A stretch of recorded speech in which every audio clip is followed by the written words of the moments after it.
set of features there that are very self-explanatory that I included for you so that you have some more detail on what calling line ID is, message waiting indication, all of that good stuff. In PCS, we use a higher frequency band. Remember, our cellular band is 800, 900 spectrum. PCS is 1850 till 1990. And then they've taken this spectrum and broken it up in A, B, C, D, E, F. Like you hear about these auctions, they auctioned out this band, they auctioned out the E band, the B block, the this block. It's this what they're talking about. The number of channels in PCS, of course, is a lot higher, because that was the reason for PCS, to provide more channels. Okay? Now, the system in cellular is analog and digital. In PCS, it's digital only.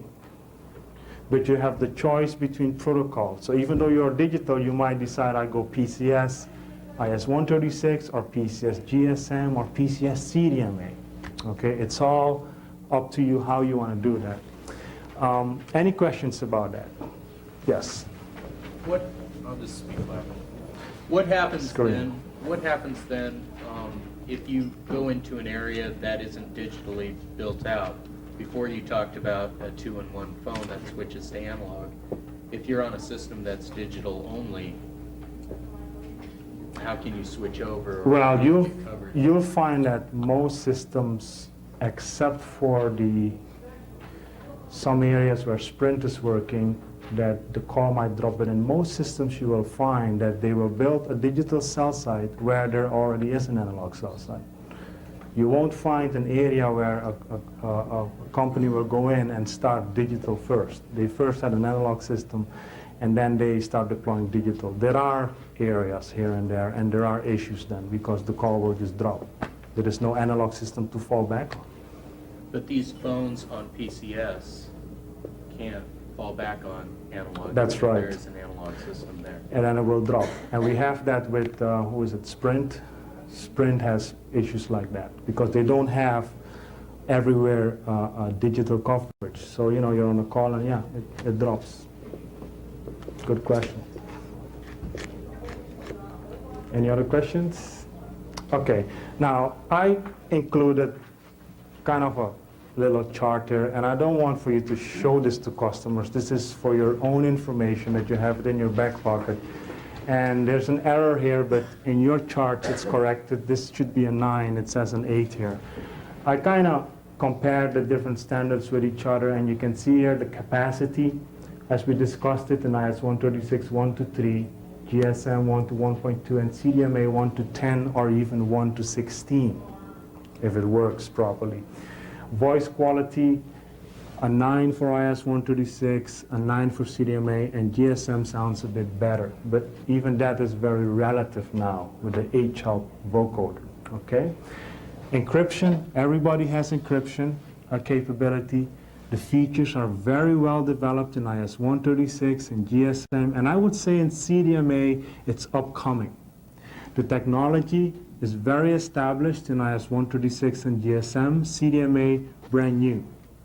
Commercial 3+ years, a bit longer in GSM, and again CDMA very new. Reliability, very important point, because this is what as an operator we care about, is reliability. Something that works, guaranteed. We're looking again at IS-136 and GSM, and I say CDMA improved. I'm not slanting it because, again, we're part of the CDMA committee. We might be, maybe 2-3 years from now, if CDMA is the winner of all protocols, you know, we might go CDMA because there's a little protocol war going on out there. CDMA versus IS-136, and the customer will in the end decide, you know, what will be the dominating protocol. I don't think that they will all go away. I think you will have multiple protocols, and you just have to have an infrastructure in place that will be able and should be able to accommodate multiple protocols, which is, by the way, again, what we did here at Comcast. Any other questions? There is some more background I included for you in terms of vocoder rates, the number of channels, and all of this other good stuff. Any other questions?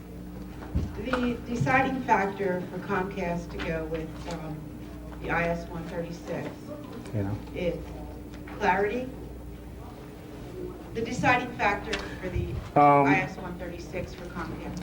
It is the ability to, number one, have something that's reliable. So IS-136 was the best route to go. But in terms of deciding what infrastructure, which manufacturer should we go with, we really looked at a long-term being able to support multiple protocols. So there's two sections to it. What works now? IS-136. So that's what our... So I can just hear customers asking this question. Oh yeah, and you know, you can just tell them the truth, because that is why. Are we up and running on it? Digital? The question is, are we up and running now with digital? And we are now feverishly deploying digital radios all across our network. Instead of doing one area and then another area, we said, you know what? We're going to deploy digital radios all over the place, load in the software, and then by the fall of this year, flip the switch and light it up like a Christmas tree, TDMA everywhere. So it's not just here, a little bit of TDMA here or there. You're going to have it everywhere at the same time. But we're testing it now, right? She's asking, but we're testing it now, right? And I say yes. Are we going to be receiving them? Yes, you will be receiving these digital phones, and they come in different colors. We have all sorts of nice colors, red ones, green ones. So absolutely. Could you go over whirl and swirl?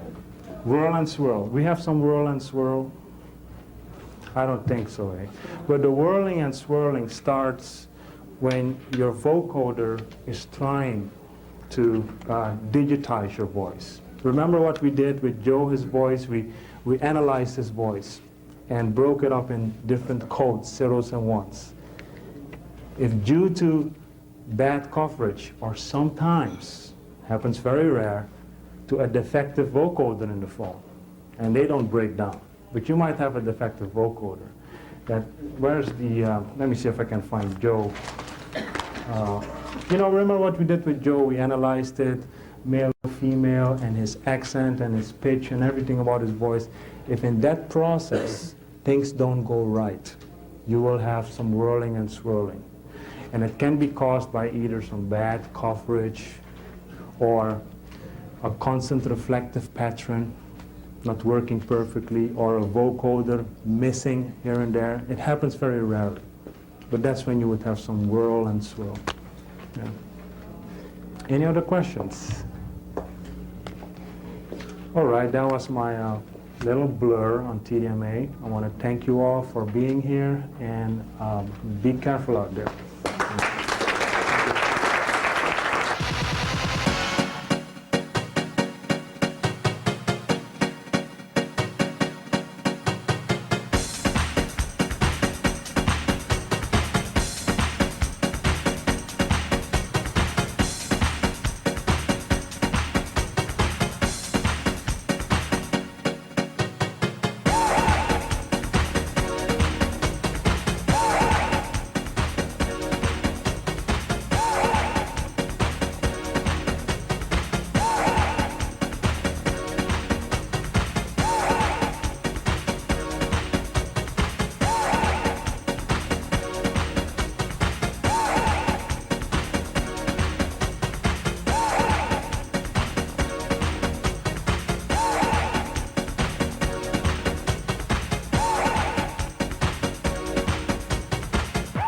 Let the bass kick.